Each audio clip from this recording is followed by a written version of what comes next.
So I've been joined by a doctor who, knows all about this, Dr. Hilda Mantibia Boy.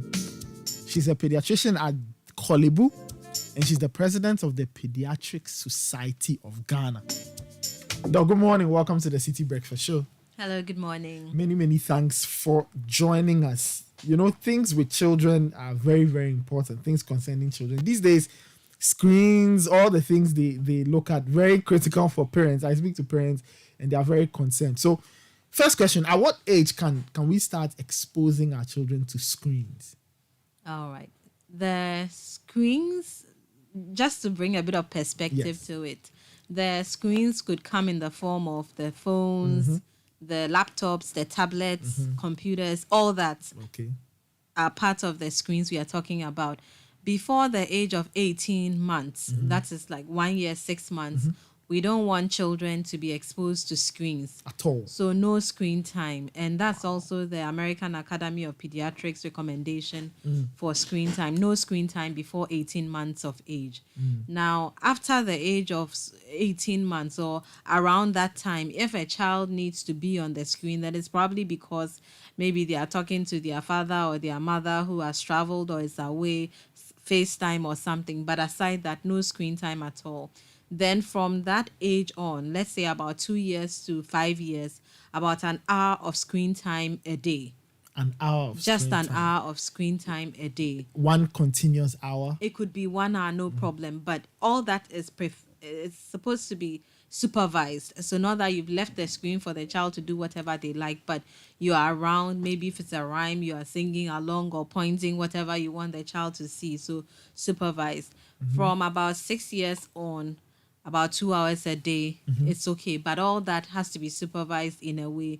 And the content, you have to know what content your child is watching around that time. A lot of people think that the screen time is very good. It will help them to learn the English. Some also like the accent that comes with it when the children are watching all these cartoons and all. But from the research that has been done, it doesn't really help with language development per se. It may rather be inhibitive or prevent them from learning fast in terms of language. So if you don't want speech delays, then you have to talk to your child more than leaving the child with the screen. I see. Interesting. So between 0 and 18 months, no screen time. And then from that time is 1 hour. Let's say from around the age of 2. Yes. 1 hour a day. Yes. And then as they get older, 2 hours. About 2 hours. About 2 hours a day. Even for adults too.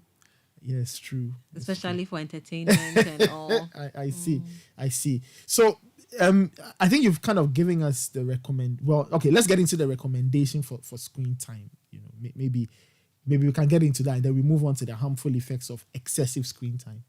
All right. So the recommendations in terms of the hours is what that you've highlighted. I mentioned. But most importantly, we need to watch the content that we are giving to these children and know that if it is not supervised, it can be very harmful rather than beneficial. And if we want our children to learn, we will have to teach them. We will have to talk to them. We will have to play with them or allow them to play. That is the way that they get to learn and interact, develop empathy. As you communicate with your children, they will hear you talk. You will hear them talk. Sometimes if you want to introduce, sort of give them a face that makes them know that stop what you're doing. If you are in public and you give the child that eye, the child knows that you don't want that. But if you have a child who is always on the screen, then what is going to happen is that their development is not going to be what it should be. And we are having a lot of them becoming very distant. When you walk into a place now, even a family setting, you may see that father is on the phone, mother is on the phone. The children also have their own tablets that they are looking at. Almost no communication goes on. And that is not good for the development of the children. This is very revealing because, like Bernard said, and I've seen that a lot of times, some parents, I won't say most, some parents will give their children access to screens very early because they say, it distracts them, so I can also focus on something. But you're raising a very, very interesting point. So you've highlighted the fact that long exposure to screen time could, hamper their development and Yes. all. What other harmful effects could are there in terms of excessive screen time for kids?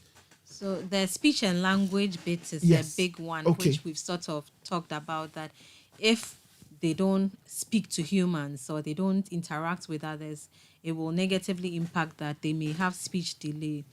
The other concern there is about the social and emotional development, that children need to interact with other humans to be able to develop well emotionally. Now, if you look at some of the physical problems they could have, some are coming in with back pain, neck pain, wrist pain, because they are constantly bent and they are constantly looking on their phones. And So it's then affecting their posture. it's affecting their posture, it's affecting and causing them to have pain. The other issue is security. The child is online, things pop up. Meet me here.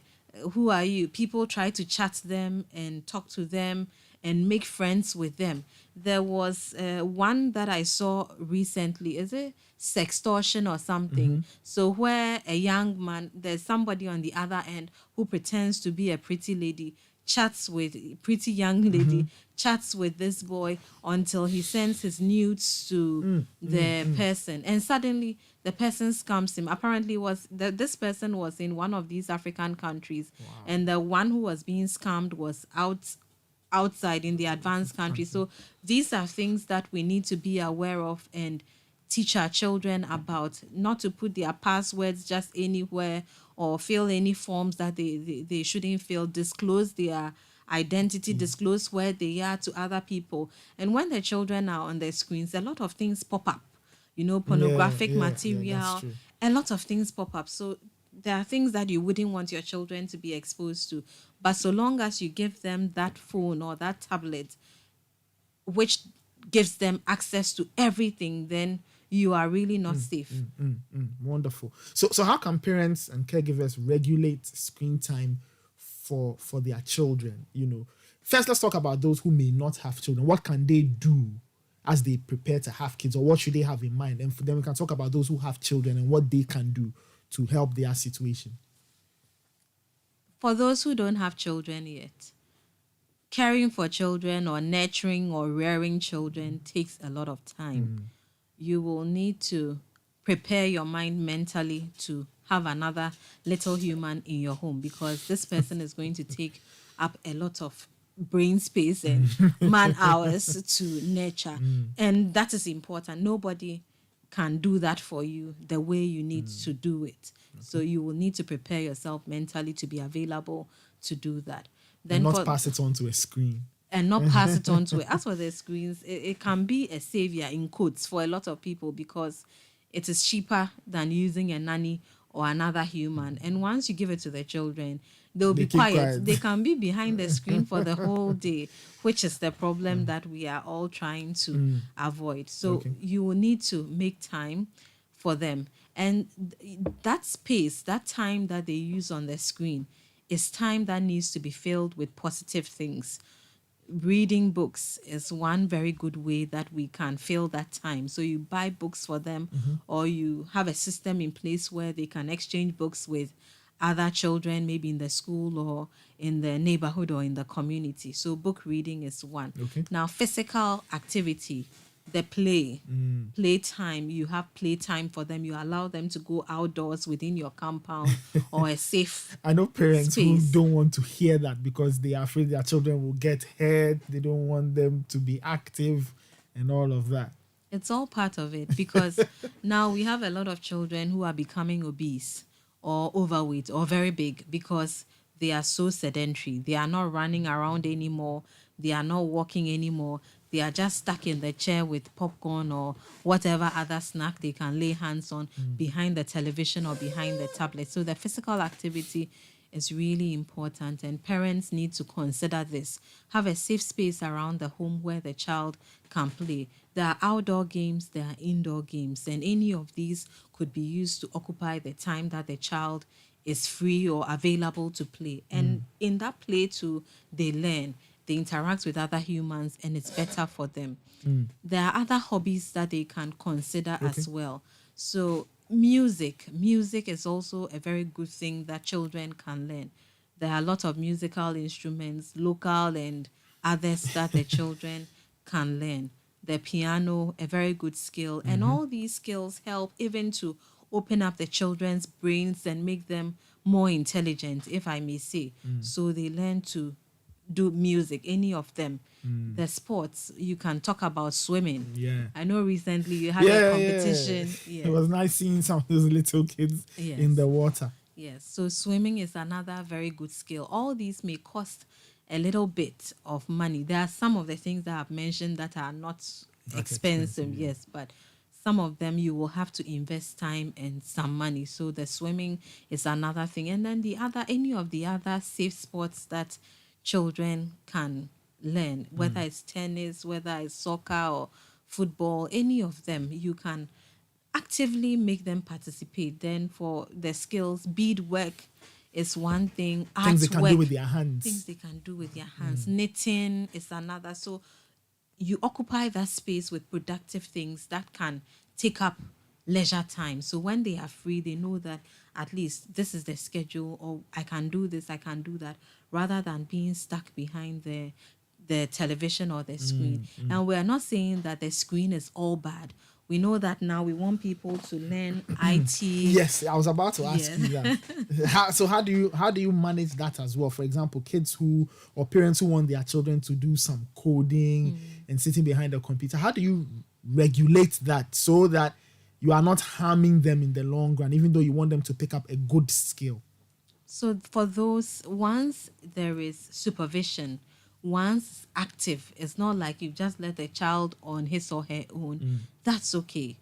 So once there's good supervision, it's tolerable, but no screen time before the age of 2 years or the 1 year, 6 months that I mentioned. No screen time at all. After that, all these are permissible. And within that period, you can teach the child, even if it goes beyond that, is that leisure time when they are passively watching away.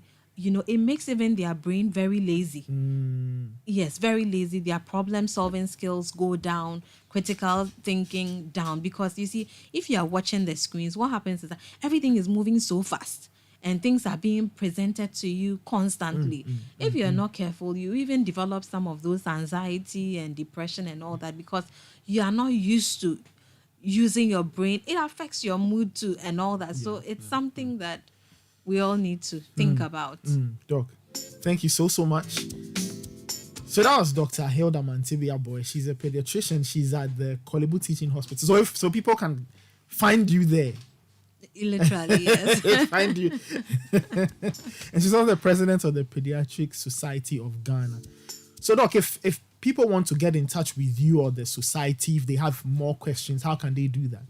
We have social media handles, Okay. Pediatric Society of Ghana on Facebook, the Instagram, and the Twitter. Then we also have a website. Okay. Yes, peacegh.com. So you can always find us there. Our contact number, our email will be on there. I also have my personal page, Dr. Hilda Mantibia Boy, on Facebook. Okay. So You can people send me get a in touch. message, yes. and Wonderful, I'll Doc. respond. Thank you so much. Thank you for having us. All right. Cypher conversation on screen time. And adults can also learn a thing or two. Those of us who spend hours and hours and hours behind the phone or on the phone just looking, regulate your screen time as well.